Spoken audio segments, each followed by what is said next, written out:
I'm Yvonne Hamoud, registered social worker and owner of New Moon Counseling. But out of the office, I'm a mom, wife, daughter, sister, and friend. Join me each week as I sit with a special guest to discuss everyday things that impact our mental health. We'll be chatting about everything from mental health and relationships to media and current events, as well as personal experiences and reflections, all in the hopes of normalizing our humanness and helping you see that you're not alone. This is Outside the Therapy Room. Hi, everyone. Welcome to Outside the Therapy Room. I'm so excited for today's episode because we have Destinee back with us during your maternity leave. How are Yeah, you? I'm doing all right, holding up with everything that's been going on and all the changes. But no, I'm doing well. Thanks for having me back. I know, always. You're always welcome back.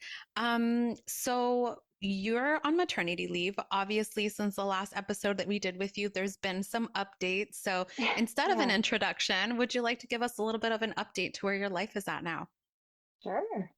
So at this point, baby is 5 months old, a little over 5 months.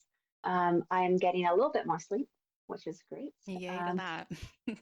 and life is starting to develop more of a rhythm and feeling a bit more like a new normal has been created. I know last time we chatted and did a podcast episode, I talked a little bit more during my pregnancy journey about the struggle with gender disappointment and learning more about baby sex. And so now that we're 5 months into it, like that has not been an issue at all. It's like honestly, once he was born and like seeing him and holding him, and that wasn't even a Hmm. worry or concern. And it's just been Yeah. fun to get to know him. And now that he's about the 5 month range, you're seeing more of his personality. And so it's just I fall in love with him, and like sex and all that is not even a worry or issue. So it's so funny how looking back on things now with where I am, all that grief and worry I had, not even an issue at all. So that's been really nice. And if I could go back and talk to past self, it'd be something I'd be like, don't even worry about it. Like it's you're gonna fall in love with this little guy, and um, Hmm. it's that connection is what's most important. So yeah, that's been really great.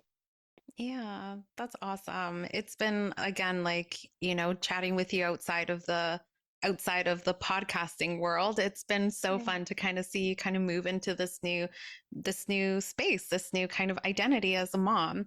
And I know we've had episodes before with other postpartum specialists, so who are like postpartum Yeah. doulas.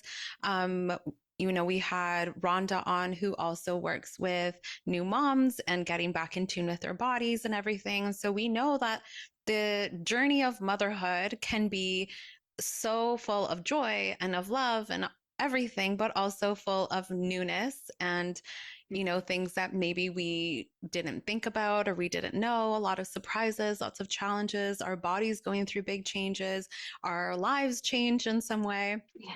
after baby comes.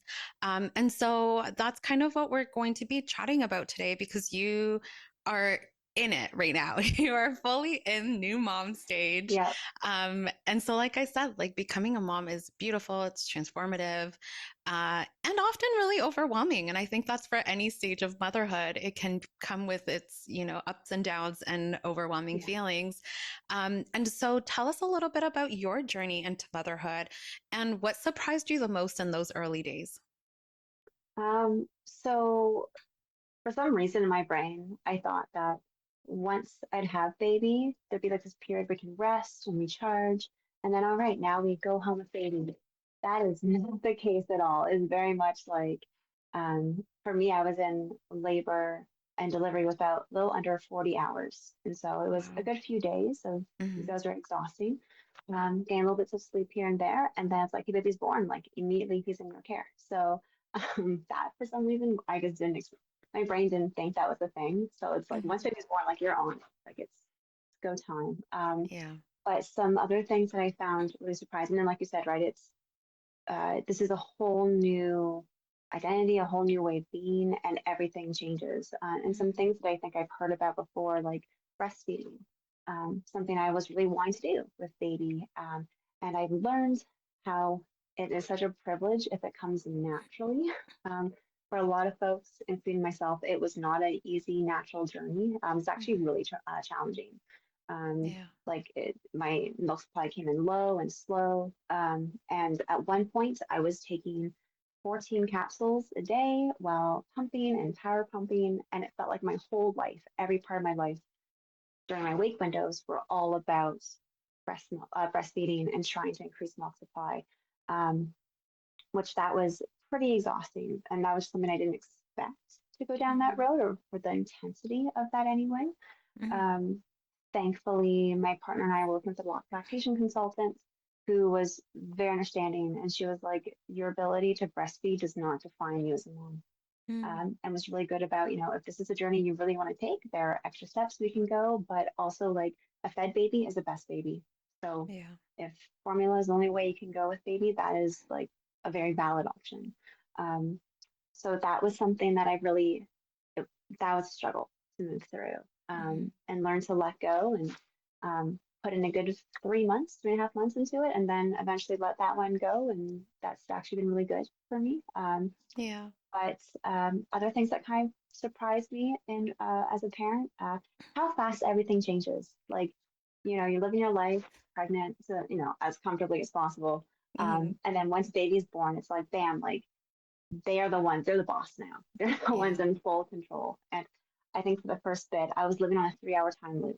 It felt like of, especially because our baby, he was had a high threshold for jaundice, so we had to really make sure he was getting food into him to help clear up the billy Reuben, and so it's like this 3-hour constant vigilance of time of make sure he's fed, make sure he's sleeping, make sure I'm pumping, and then like do Mm-hmm. it all over again and trying to get rest and eating and maybe doing some cleaning. Like it, yeah. So I think life completely changed, especially in those first few months, um, which like some of that stuff I kind of prepared myself for, but I didn't know the extent of how Mm-hmm. much everything changes in that way.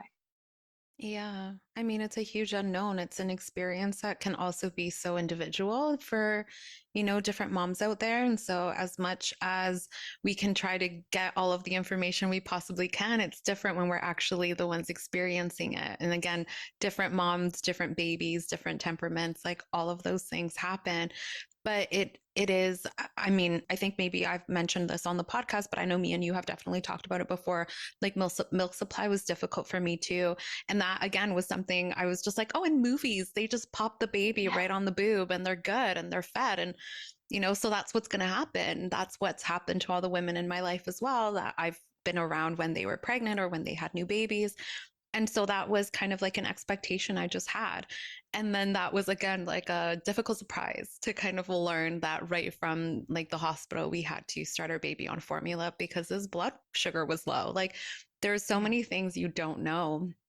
But I think, again, something that we also had recently was Lizette, who we talked about peer support in postpartum. It's so important to have a supportive network. And so, a partner who's supportive, Yeah. a lactation consultant who's supportive, and sometimes just normalizing and giving you permission to just focus on what is going to be best for a baby, but also what's going to be best Yeah. for you, because that's Yeah. exhausting. Like you're kind of feeling like your body's being used in some way, right? You're like pumping milk, you're trying to Yeah. get all of the things just to make sure baby's fed, and it can kind of create this disconnect to yourself because you're just constantly being in use quotes. I'm Yeah. using bunny quotes like in use for like keeping your baby alive, but it's a lot. Yeah. Oh no, 100%. And it's uh yeah, like how you mentioned with like social media and what we see in media, right? How Mm-hmm. what we think may happen is not at all what might happen. Like even with the water breaking and like, oh, we're going into delivery. That was not my experience at all. It's actually not for a lot of women. So it's just a lot of things surprise me in the journey and how social media or media and films they don't portray it realistically. So some things were a bit of a wake up call in it. Yeah. Yeah. Like again, it's hard to know what you don't know. So Yes, one of my favorite things to say. I going don't in know what blind. I don't know. Yes. Yeah, exactly. I mean, you talked a little bit about kind of what was going on with your body during that time, but emotions are also impacted, as we've talked about, and is something that we've talked about in the podcast for sure. it's, the emotional changes that your body's kind of going through hormonally after having a baby. Then add on top of that lack of sleep, kind of doing all of the things to keep baby alive, all of the changes, you're seeing like trying to reconnect or connect with your partner after having a baby, trying to reconnect with yourself. There's a lot of big emotions that can come up during like early stages with baby. And so, what were some of the biggest emotional challenges that you experienced, or some that you now see new moms kind of experience? I would say, like, for me, there was like a lot of grief that I experienced just in terms of like so much change that has happened. And there's definitely like a sense of like identity loss in the process of it. Uh, but kind of going back to the grief portion, I'm a person who loves routines and schedules and having things done in a very predictable way. And then we have this baby and that just everything's, you have to create a whole new routine, and even the routine keeps changing and everything keeps changing. And I found myself like I did not feel grounded. I felt very like lost at sea in the process of trying Mm, to adapt to all the changes constantly going on. So I actually used the word grief there because it was grieving my old life, grieving mm, like the free agency and autonomy that I once had, where I could do whatever I want, where um, yeah. like life has been very different in terms of like if I want to go to the grocery store, it's like we have to figure out baby's like wake window and where he is in it, if we need food and have to bring his little knapsack, and it's things are definitely not as just simple and easy as they once were. And so I think Mhm, I definitely had to do some work in the beginning there of just kind of grieving that life is very different. Even though I went into this wanting this, I did mhm, want these changes, but it's still hard to let go of parts of my old life. But I did find that like I really find grounding for me. Um, mhm, and I've also found that this has been the biggest learning curve I've ever experienced in my life. Like even going to university and grad school and going to his career, there's a steep learning curve, right? Of all the things that you're trying to yeah. adapt. Uh, Becoming a parent is 10 times that. Like it's trying to navigate and learn what does cry means or what does the baby want after this length of time and wake window and um, like the struggle of feeling confident that I know what I'm doing or like the anxiety of trying not to go to Dr. Google, right? And type Mm, in everything that's going on. So like a lot of just that uncertainty and trying to be grounded in it. And I've had people say to me, at the end of the day, trust your intuition as a parent. mhm, Um, it's hard when, I did a lot of work in the past about the difference between anxiety and intuition, right? And yeah. trying to figure out as a parent, what's the difference there? How do we trust or feel confident with what we do with those feelings? Mhm, So definitely a huge learning curve in that. But also I know you said more emotional journeys, but like I found I had also a big physical healing journey as well. mhm, With my labor and delivery, having like a level 3 tear afterwards, there's a mhm, lot of healing that needs to take place. And so that compounded the emotional too, because wanting to be awake and spend time with baby, but also not be able to do much because my body mhm, literally needs to rest and heal. Um, that was really hard to navigate. Thankfully, my partner and my mom were all really good supports and all that. mhm, But it's something that I don't think is talked much about the recovery process of mhm. labor, delivery, and wanting to connect with baby. And I know you've done some other previous podcasts and talked about like even bouncing back and Mhm. such. And emotionally, right? Like the struggle of emotionally feeling like attuned to my body or feeling like myself. Like it's a lot to kind of process all at the same time in early childhood Yeah. or early parenthood here. Yeah. And also don't mind my brain. I am still very cognitively slow right now. My Um, kids are old and I still have mom brain. Like my kids are like turning 10 and 7 and I'm like, "Oh yeah, what? What's happening? What am I what trying are to words? say? What are words?" Yeah. Yeah, so there's definitely been a few things like the grief, lot like the struggle with identity, adapting to changes with the new life and new routine. Um, and yeah, I just think that there's a lot of that just not talked about again in media Mhm. or what I've watched where, moms are thrown right back into work or Thank goodness we don't live in the States where, maternity leave is a very different story over there.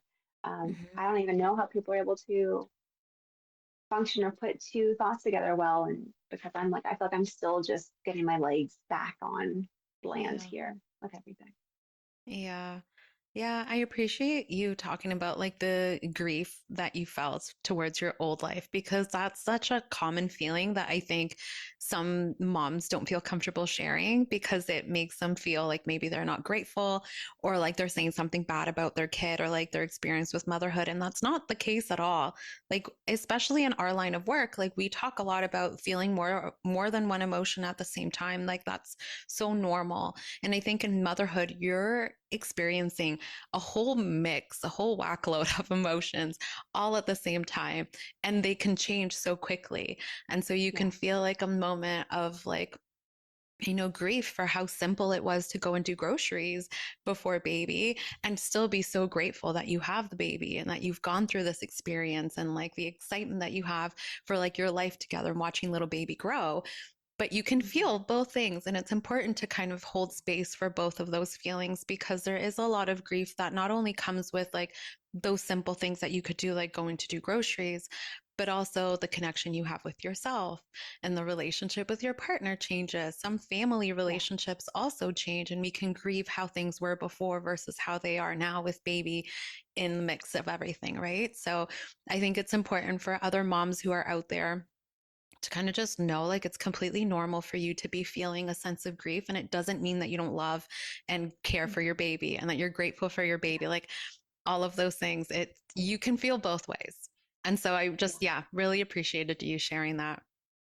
Oh yeah. Like I think the first few weeks it was like that was like the it felt very blindsided of how much things changed. And yeah, exactly. Like there are moments where like, oh, do we regret that we just made this big life decision? And Hmm. everything is different now, and we did enjoy our lives beforehand. Versus, we also love baby, and exactly Hmm. we can have both at the same time. Like I Yeah. can feel grief about my past life and not be able to have some of those same elements, but I can still love and care about this baby and be so glad that he's part of my life. And Hmm. just having space for both and feeling both Exactly. without judging myself for it and just acknowledging that this Yeah. is a normal human experience. It doesn't mean that I love my kiddo any less. Exactly. And you also touched on like guilt. Well, I mean, you didn't label it as guilt, but you mentioned kind of feeling really bad going through the recovery phase and wanting to connect with baby, but maybe not being able to because you, again, had to kind of just focus on getting your body back like into a healthy place, Yeah. and like go through all of that healing. But that can also sound, well, to me, it sounded like guilt. Maybe I'm putting words in your mouth. It sounded a little No, I bit think like some guilt towards, not showing up as you maybe wanted to with baby. I think it was 2 weeks after he was born that I finally changed his diaper for the first time. Just because I was spending so much time just having to rest and not like Yeah. sit and lay on the couch.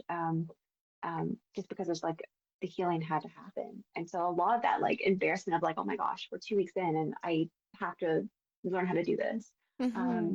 I think that really just goes to show that I had a lot of support in my corner, people that Yeah. recognize that like you have to focus on taking care of you because you can't take care of baby if you Hmm. yourself are in such a bad space. And Yeah. knowing that like again it was a privilege or a good state that I could focus on that and have other people step up and take care of him and help out in a very compassionate way. Like no one Hmm. put any of that negative judgment or anything on me. But I think Yeah. as you probably understand too, Yvonne, like as moms, the mom guilt comes in so Oh fast, gosh. Yeah. like weeks in, and already the mom guilt is there. I'm like, what is Yeah, happening? like wow, this was really fast. Like it's like the bus hits you and you're like, oh shit, like I feel so bad. But yeah, mom guilt shows up in so many ways. But yeah, and again, like maybe it was that mom guilt, but you were also able to recognize that's what you needed. And like so having a supportive, compassionate group of people around you to encourage you to take a break, to encourage you Yeah. to just focus on yourself is so important. And so I'm so happy that you had that. And again, like, being able to see it as a privilege that you were able to kind of have that level of support during a time where Yeah, you really needed to focus on you. The other thing that you mentioned was like this big learning curve. And I don't know if this will like make it feel better or worse, but like that learning curve is continuously happening because you're a new parent to that kid that day, right? Like, you know, Mm-hmm. I had to kind of with my kids, like I said, they're old, they're a little older.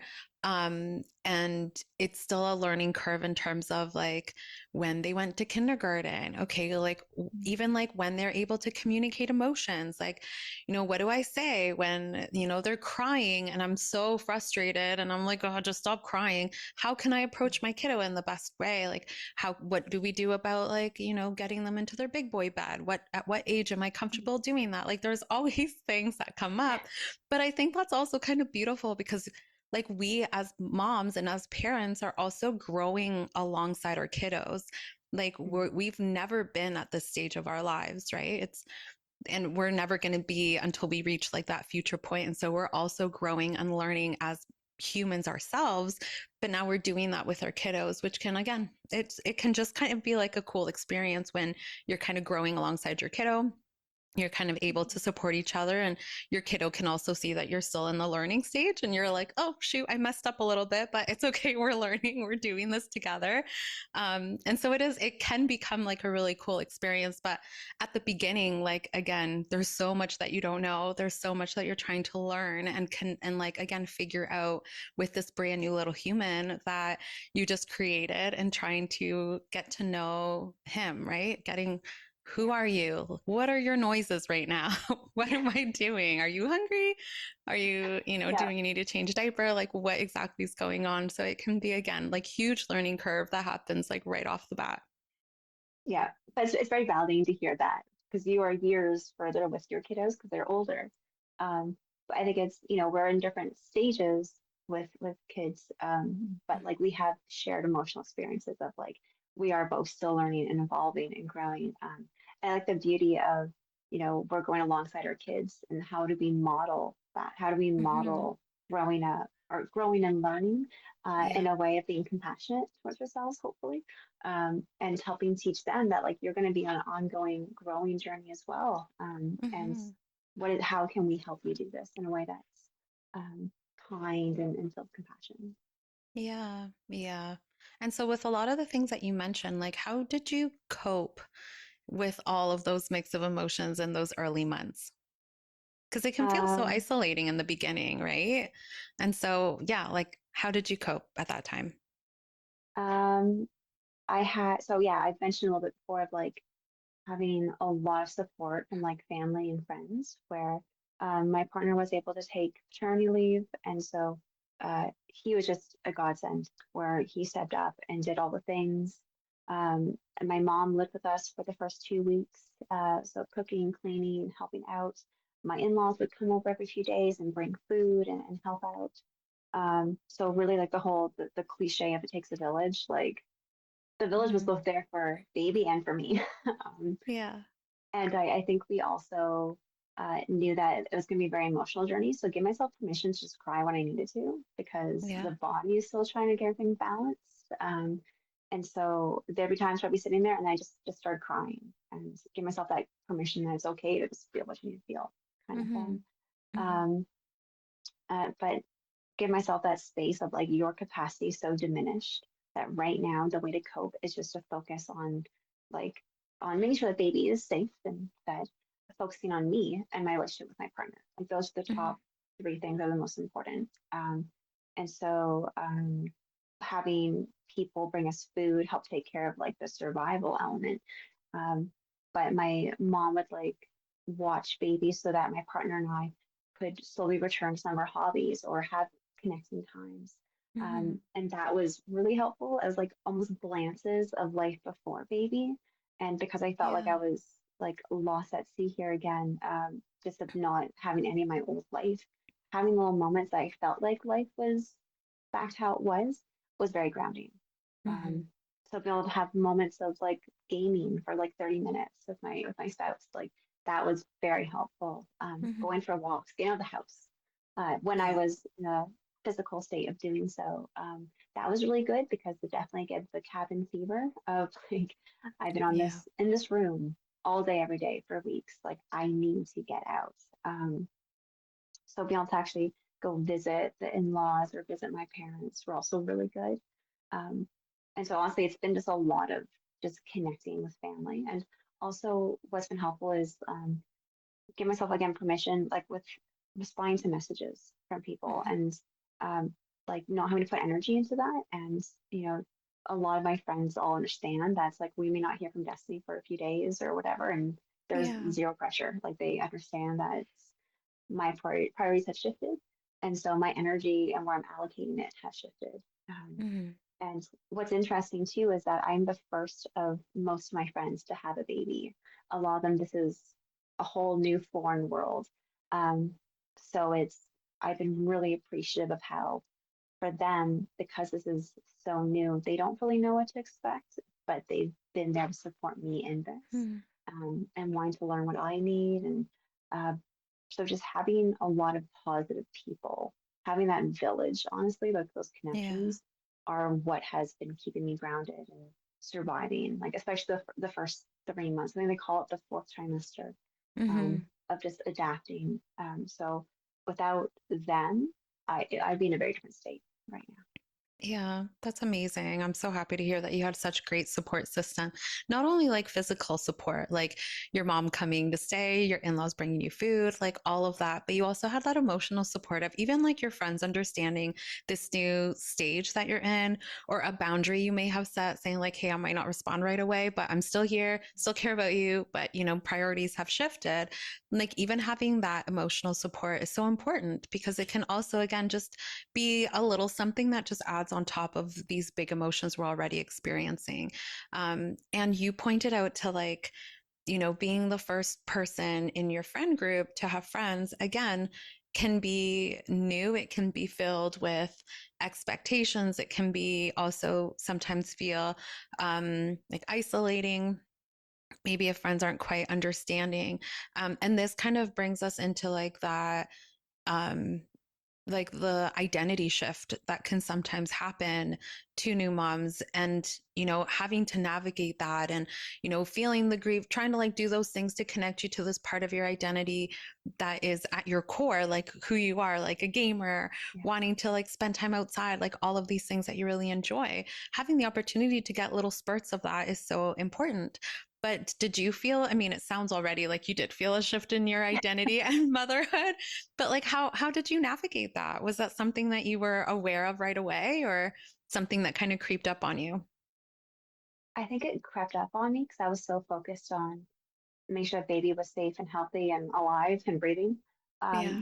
But in terms of identity, like a complete 180. Like I feel like there was definitely moments of like an existential crisis identity loss in a Mm, way because so many parts of my life, like literally every facet of my life have changed. Like physically, like just the recovery, like my body trying to recover from labor and delivery, the struggle with breastfeeding, and like not even recognizing my body when I looked at it in the mirror. yeah. My body image was really struggling, like not having clothes that fit, like none of my pre-pregnancy clothes were fitting, and none of my Mm, maternity clothes were fitting because it was just, things were nothing was feeling comfortable or good. yeah. Um, and that pressure, that more internalized pressure to bounce back of wanting to just I want to be back to me again. I want to physically feel like me again. Um, and then also during the lack of sleep, like it's physically just was a very different person. And Mm, then I also hit the 4 month point of like the hair falling out. So that was a whole another oh yeah. emotional struggle because hair is identity. Hmm. As you can see, I changed my hair up. So I'm trying to I figure out love what it. was It going. looks great. Thank you. Emotionally, hormones were everywhere, and they're starting to get a bit more balanced now. But really, just like questioning a lot about what does it mean to be a parent, what does it mean to try and develop like a secure connection with baby, but also focus on my emotional needs of trying to connect or have adult conversations and not just making sounds Mhm. with my baby. Um, Looking at like feeling overwhelmed and again that uncertainty of like what am I doing? How do I do this? Um, so like that was a very different space for me. like losing that confidence in self too. Hmm. Cognitively, I don't think I've ever felt so dumb in my entire life.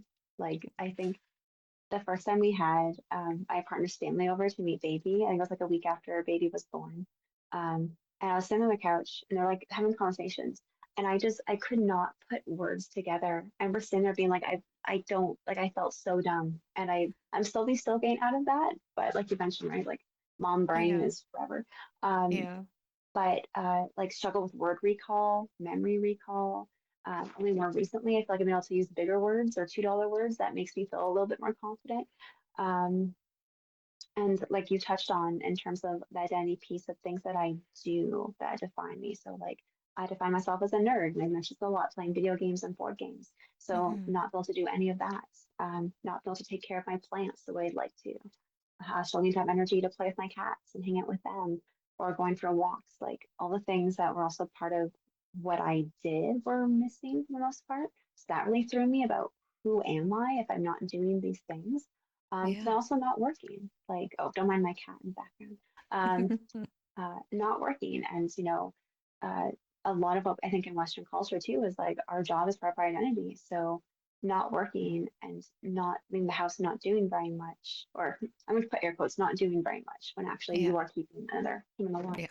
Um, though those all just compounded. And again, I think the lack of sleep is so important to emphasize because the brain cannot process and um, be able to function well on very poor sleep, consistent Hmm. poor sleep for weeks and months. So all of that was like this perfect storm of trying to figure out who I am in all of this. What does it mean to be my child's mom? But what does it mean to be me now as a person? Where being a mom is not the only thing about me, and slowly Hmm. trying to find myself back to that. So that has been a huge shift, and part of I think the grieving journey as well that I did not expect. Um, Hmm. but I think now that we are at the 5 month space with baby, um, things are looking a lot better now, where Yeah. um, we've been able to get baby down to bed for like 7:30 at night, and then we have a few hours in the evening again. So we reclaim time in the evenings Hmm. to do things that we enjoy. So being able to play video games, watch TV. We actually sometimes get to eat our dinner together that's hot still at the same time. Yeah. Crazy. That's hot still. It's yeah. Yeah. Um, being and again having people that are supportive to give us space and give me space to return back to things that I enjoy. Find time to connect with the cats. So I got rid of a bunch of my plants, but keeping a few of them to still nurture and care for. Because I'm no longer breastfeeding, I've been able to go get like another tattoo, and so doing things that remind me of who I was pre-baby have been really grounding for me. And also, I think just with time, there is a part that gets used to this new normal. Um, and now we have no routine with baby every day. And I give myself small goals to try and practice each day. That's been really helpful. So Hmm. the first few months were rough. That fourth trimester was Yeah. a very different story. But now that we're through that, um, things definitely feel easier to move Hmm. through. And again, I say that a little hesitantly because once you get into a routine, baby's like, LOL, JK, you can't know who I New am. And routine. Yeah. exactly, new routine. Um, but yeah, so complete, I would say, identity shift, but also returning back to parts of my identity to who I was. Hmm. Yeah. Yeah, yeah. It sounds like there was a lot of just like taking it, like doing all of those things compassionately, right? Like those moments where, there's something in our brain that's just not letting us access like our words part. Yeah, like doing that compassionately, a lot of permission giving that you were doing at that time too. But it can be like the thing with like this new stage and like moving into motherhood is there's like and we called it like a shift in identity because that is what's happening, right? Your identity is shifting, but within that there's like there can be identity loss where like you feel for like a short period of time or more long term like you're losing part of who you are. So those questions of who am I if I can't do the things that I enjoy, who am I if I'm not like able to be this version of me that I'm so used to being and have been for however many years? Like it can just feel like a loss. And that's really what we're grieving. Coming back to like, Yeah. your explanation of kind of having that moment of grief for like the old version of you or who you were before. But at the same time, there's this identity expansion where our identity is now growing into like, now you're a mom. Now you are a baby's mom. Now you're skilled in like how to take care of baby, how to put their diaper on super quickly without getting peed on, like all of these new skills that you're kind of building up. And that is like this identity expansion. And as you're kind of again continuing to grow with baby and learn new interests that are like maybe more you and baby, like that identity expansion continues to happen. And so it's kind of like an exciting place where you're like, ooh, like, what are we going to do next with baby? And then at the same Mhm. time, like, yeah, it's kind of like this weird fine line between like looking forward to something, but at the same time grieving what isn't there anymore. But you touched on a really important point. And again, I'm so happy to hear that you had so much support because that's so important for our mental health to make sure that we have like good, compassionate people who are able to support us, but it was the support that you had around you that allowed you to like have those sneaky moments of reconnecting with you, with yourself, being a nerd, gaming, board games, going for walks, like doing those things that make you getting a new tattoo, like all of these things that make you getting little spurts of those moments throughout your day with the support system that you have around you. Sounds like it's been kind of slowly getting you back to the version of yourself that you're more familiar with. 100%. Like I'm able to do things that that brought me joy previous to baby. Mm-hmm. But I also like what you're saying in terms of like the new identity where it's interesting as I reflect where with baby now the joke in my life has been I've never been a patient person and the universe keeps trying to teach me patience and I think it finally has done it. Yeah. Where with baby your whole world slows down. Like it becomes so focused on just this little one. Mm-hmm. um, I think for the first time I actually have developed patience a bit more, where I'm able to sit with him, especially rocking him to sleep or when he has big emotions, and just stay with him without the pressure of time of trying to Mm-hmm. speed through it. Like, so I feel like I'm more of a patient person, which is Mm-hmm. crazy to hear me say out loud. Um, but also too, we're also that fun stage where he smiles and he laughs, which oh my God, like it's Like that's your a heart oh, explodes. Yeah. like this is worth it now. Yeah. And I find myself every day where my face hurts from smiling so much. And I've never Hmm. experienced that before. I've never in my life have noticed on a daily basis that my face hurts so much from smiling. Like you have moments, right, where you laugh so much, like, Yeah. oh God, my face hurts. But this is like a daily basis where I'm with him, I'm smiling so much with him and engaged with him. That's like, I didn't know that that was a thing that you could Mm-hmm. experience. Um, so, and as much as there has definitely been that grief and trying to figure out who I am and reconnect, there's been new parts of me that have grown and are being created that I didn't know were possible. And it's really cool to see that about myself. Yeah. Like you were mentioning, like that we're also evolving and growing with our Mm-hmm. children. And I like this version of me with him. I like what he's bringing out Yeah. in me. So that's been a real gift that I don't think I would have had those if he weren't here. So yeah, again, the dual Mm-hmm. grieving parts, but also embracing the new stuff. And it's Mm-hmm. not all chaotic, and there's a lot of beauty and joy in this chapter. Yeah. Yeah, yeah. I remember, I mean, just like you with your patience, for me, it was being present. Like that was really hard for me to do before baby. And then once my firstborn was here, yeah, like the routine that you eventually get to where you're like reading a book and you're so present in reading a story with your kiddo or rocking them to sleep or whatever that activity is. Like that was something that was part of my identity for that period of time. It's now shifted because now their kids are older. So that's kind of shifted again. But I remember in like those early stages, like the first couple of years, that was like a new thing that kind of was presented to me from being a mom and being in that stage, just the ability to kind of just be present with kiddos. So it is kind of cool to see like these little skills that babies kind of bring out of us. So yeah, the patience is there for you. You're able to be more present or patient with kiddos. So that's fun. Yeah. Yeah, which has in turn helped me be more patient with myself. Um, Yeah, for yeah, sure. so at 5 months old, this little guy's already Look at teaching me him. so much. I can't imagine what's going to be like years down the road. And More then like I think lessons are about going to that, be happening. I Yeah. will start crying, and I'm like, I can't go there. So Aw. Well, like you did talk a little bit about like routines that helped you to connect with yourself. So we've kind of already touched that before. So kind of just slowly starting to kind of get back into those things that you enjoy. And again, what would be maybe a recommendation for new moms that are might be listening to kind of help them practice those routines and how to communicate maybe with their support system if they need to. hmm so what I found helpful is that I give myself very small like goals or tasks that I want to complete, either throughout the day Hmm. or throughout the week.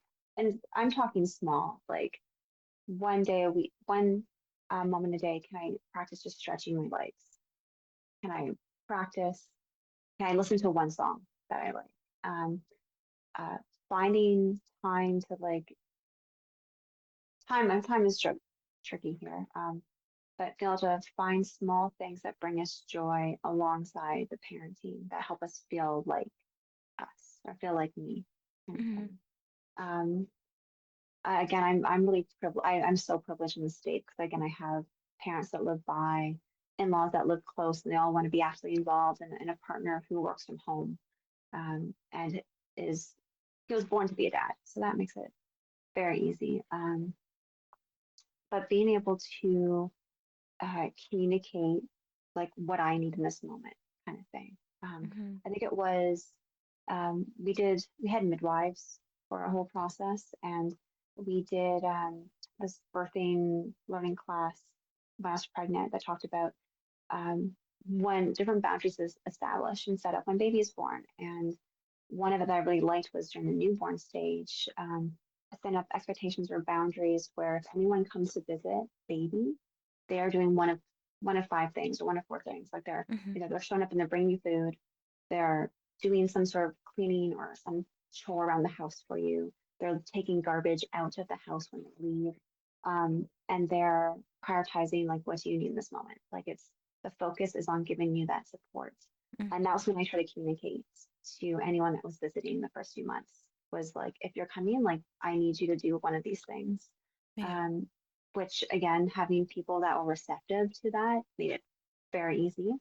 Um, but also just trying to figure out, what do I need to get through this? Small joys, like those small Hmm. glimmers, small things, especially if they're things I used to enjoy pre-pregnancy. Other ways I can slowly tap into that and bring that back here. Hmm. Because you can feel really lost in what it means to be who you are now. And I actually made a list when I was pregnant of things that I enjoy doing so that I knew mom brain was going to happen.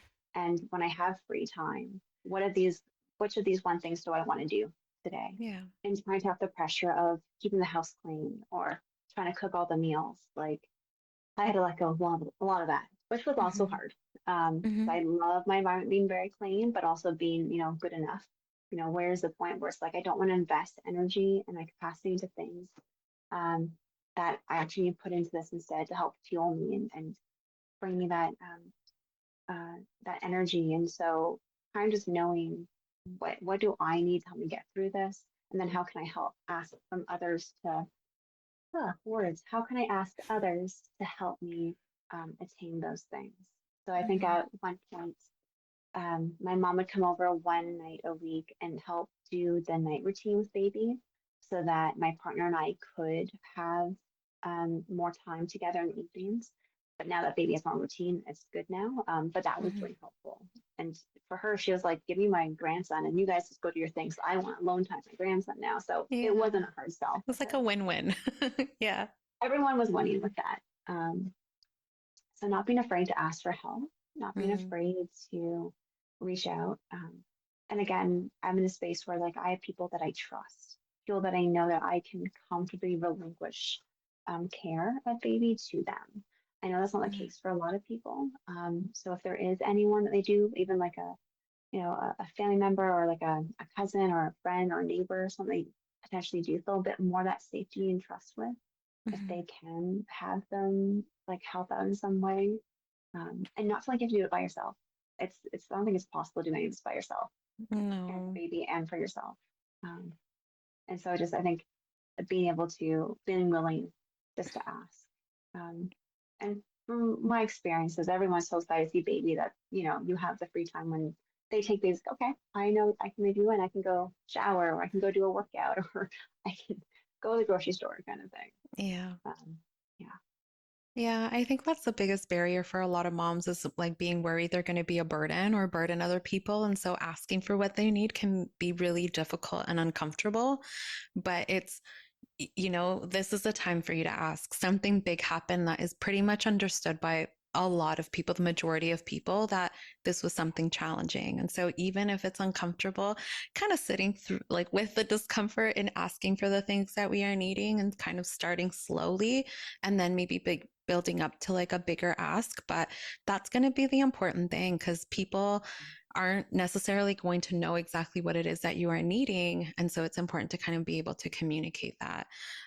One thing I love from what you shared is kind of reflecting before, like during pregnancy, maybe end of your pregnancy, you kind of just reflected on the things that you enjoy doing so that you expected mom brain to kind of be something that you're going to experience. And so that's Yeah. great to kind of have that. But, how do expectations of yourself or expectations of other people impact your mental health and like the motherhood journey? Because we can also have a lot of expectations towards how our partner is going to show up, how family members going to show up. And then when they don't meet this expectation that we never really communicated to them, Mhm. it can be really frustrating and we can feel very irritable towards them or just annoyed or sad that they're not able to kind of meet this expectation that we created. So, what was that like for you?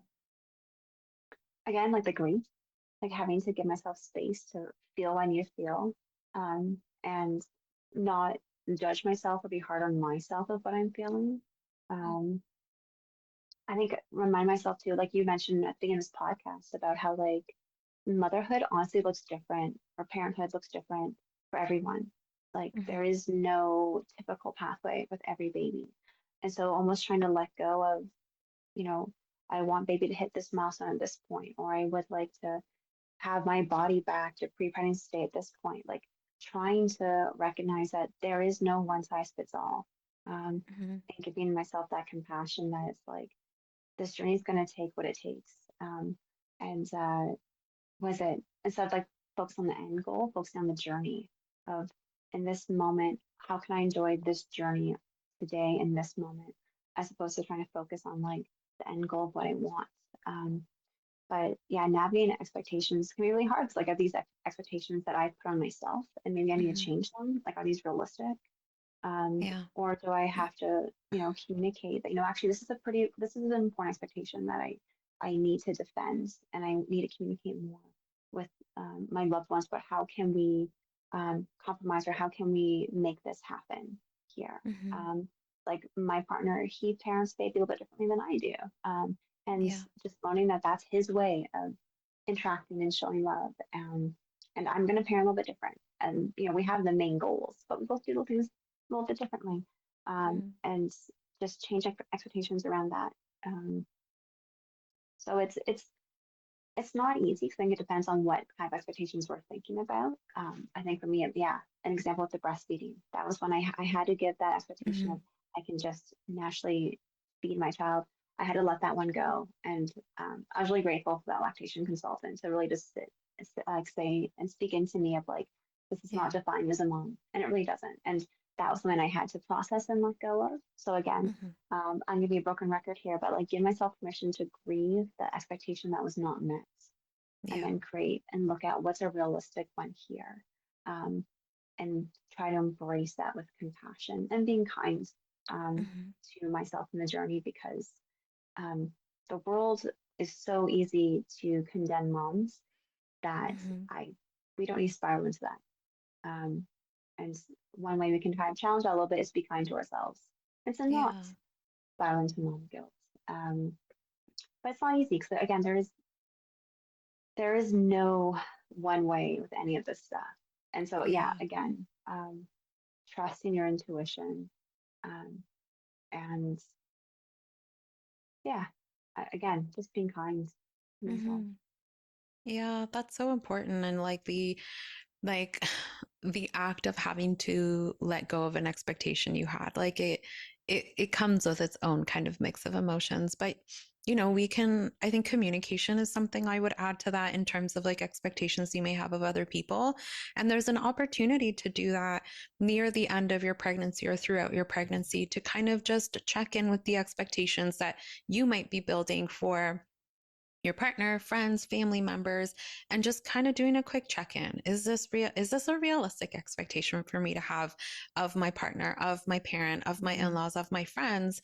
And if you feel like it is, then that's a great way to kind of start a conversation. I think especially with a partner, I know I can speak for myself that I had a lot of expectations for my partner, some that weren't maybe met in the way that I had hoped, and that was really hard for me. And again, when my hormones were all out of whack after having a baby, like that Mhm. presented itself to me as a lot of like anger and resentment towards my partner, which wasn't fair to him because he had no idea what these expectations that I had built up for him in my own head kind of were.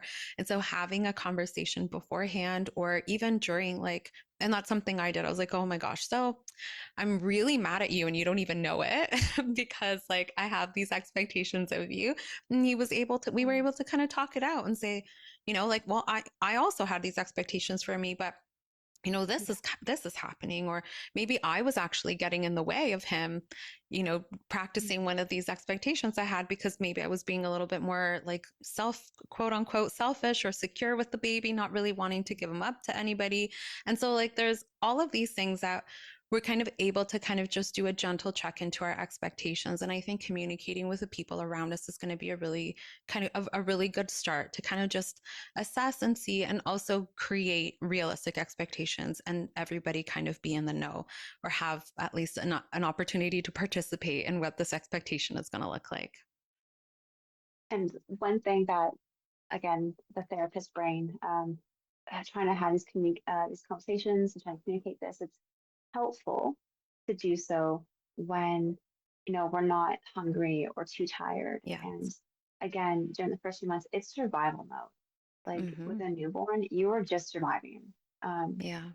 and so it's wanting to have those kind of conversations. It's um, how can we do so where we're not blowing up on each other, or like I'm Exactly. super tired, so I'm going to snap more, or um, and so I actually saw this thing online that talked about like it's very common for couples in like the first month of a newborn, they're gonna have like one really big fight just Mm-hmm. because they're both depleted, and like you are running on empty in a lot of ways.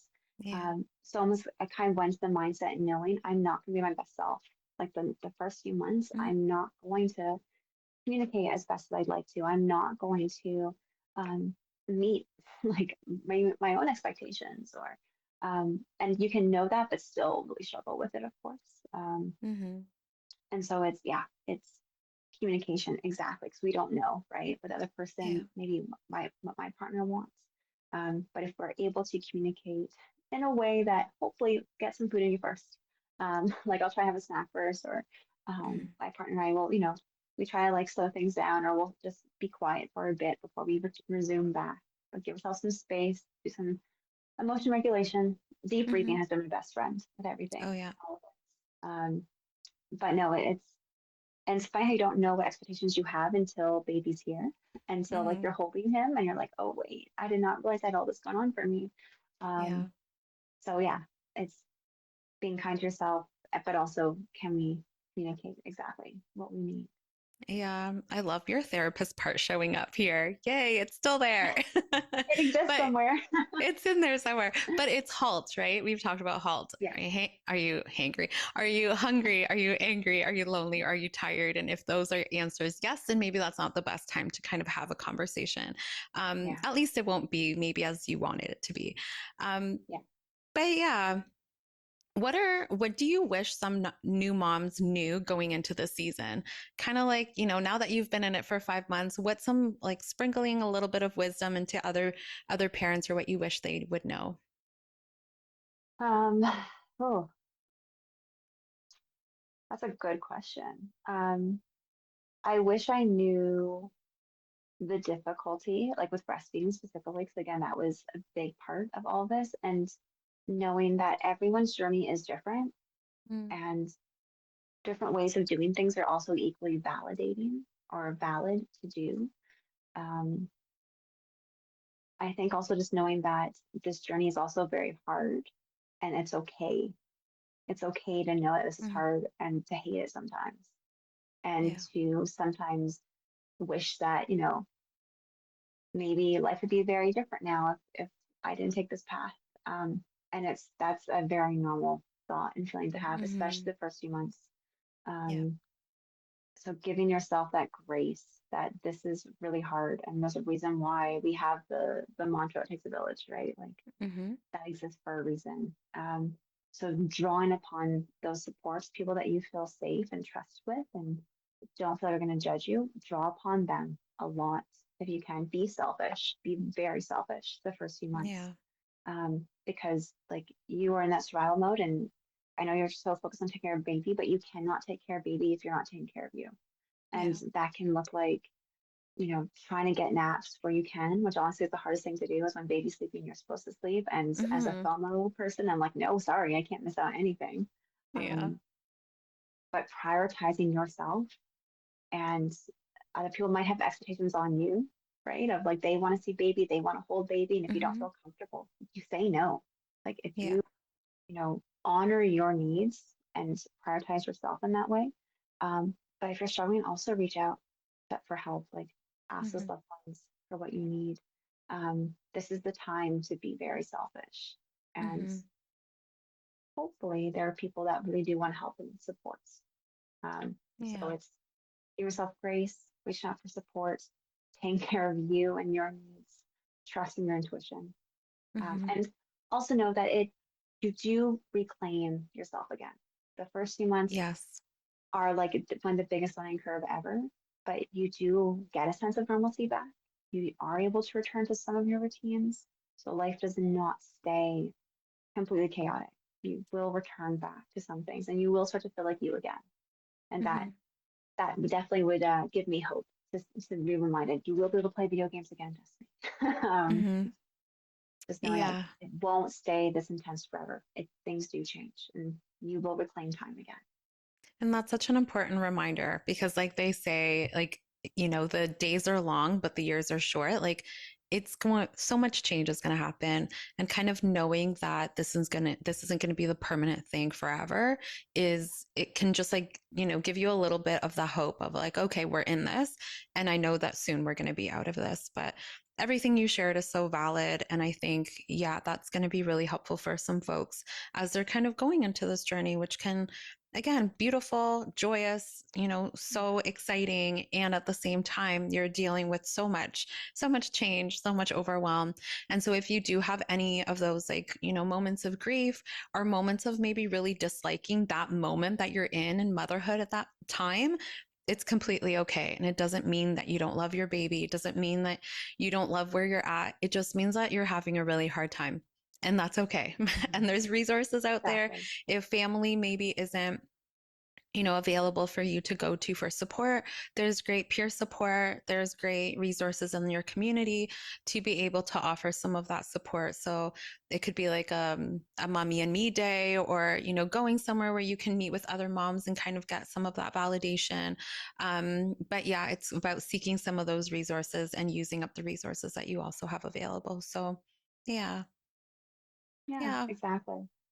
Well, thank you so much, Destinee. This was so fun and lovely to have you back here. And I'm so excited as you kind of continue in your motherhood journey. But no, this was very helpful, and like I said, I appreciate you taking the time out of momming to be able to come and do this. So, thank you so much. Yeah, thank you for having me. It's a joy to be able to talk more about this, and to be able to use my brain a bit more coherently. So, Yeah. yeah, and to reflect too, because time goes by so fast. Like Mhm. it really does feel crazy that we're already at 5 months here, because the first few months, like time is such a blur. Like time is just non-existent, Mhm.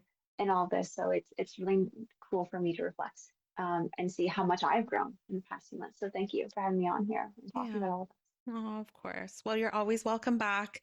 And for those listeners, make sure you follow us on Outside the Therapy Room Pod. Next week, we're going to be meeting with Jenny, and she's going to be talking about tarot card reading. I've never had my tarot card read before, so we'll see what that looks like. But make sure to join us on that next week. And Destinee, thank you so much again. All right, have a Thank good you one, so much. everyone. Bye. Bye. Thank you for listening to Outside the Therapy Room. This podcast is intended for educational and entertainment purposes only. If you reside in Ontario and are interested in working with one of our therapists, please visit our website in the show notes.